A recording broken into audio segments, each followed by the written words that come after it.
موعد وتوقيت والقنوات الناقلة لمباراة النادي الأهلي ونادي حرس الحدود.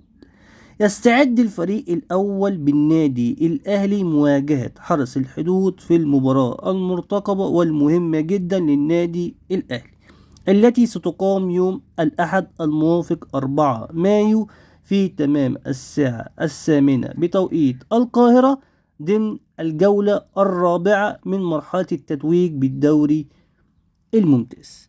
ويحتل النادي الأهلي المركز الثاني برصيد 43 نقطة بفارق 4 نقاط عن المتصدر نادي بيراميدز، بينما يحتل حرس الحدود المركز الثامن برصيد 25 نقطة.